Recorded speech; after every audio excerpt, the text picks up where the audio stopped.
The Vision to Action Symposium series on sustainability in the built environment is an ongoing series of regional conferences that facilitate provocative, strategic conversations around bold, visionary initiatives gaining momentum in specific regions of the Pacific Northwest.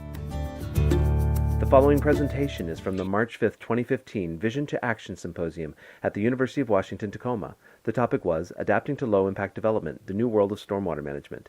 In this video, Bob Connolly from Skillings Connolly Engineering calls on 15 years' experience with low-impact development to compare different types of projects using an opportunity scale ranging from larger new construction projects which rank high on the scale for their ease and lower cost to much more expensive, difficult projects such as urban redevelopment at the low end of the scale.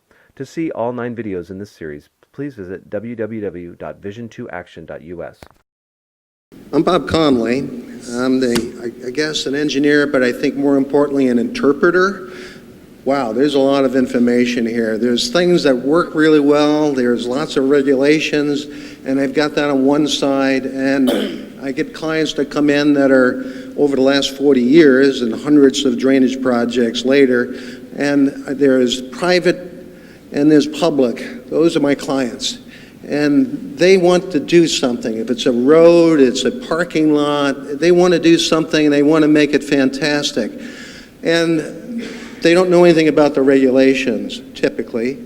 And so then I'm the interpreter to say, this is what you can do at the site, this is what you can't do at the site. But you also have to understand that drainage evolved in the 70s, put it in a pipe and was gone.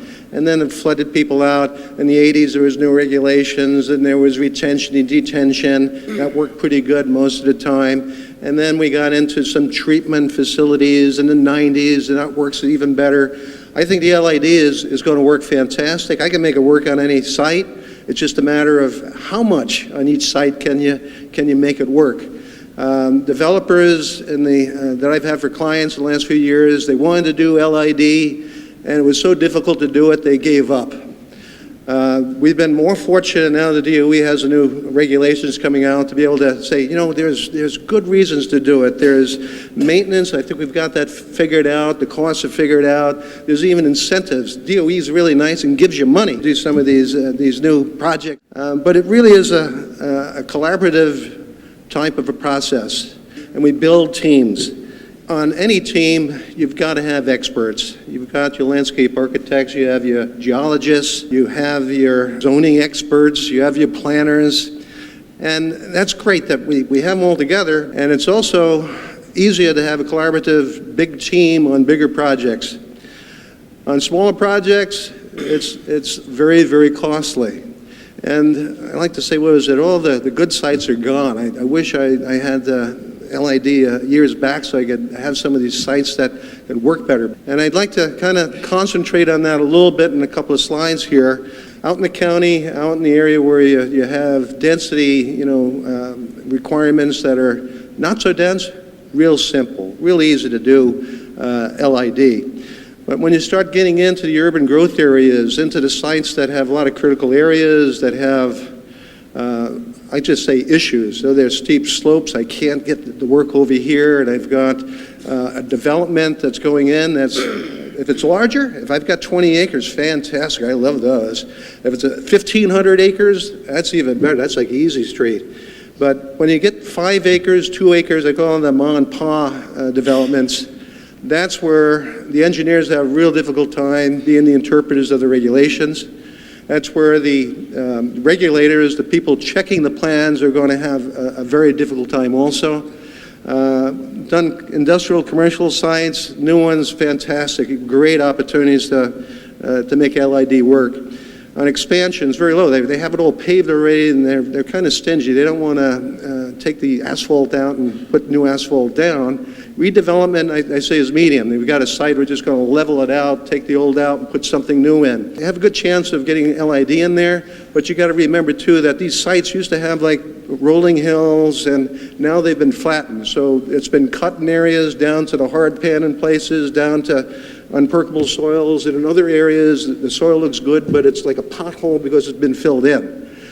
So you've got to follow the water. You've got to follow the water like we've been doing with downstream.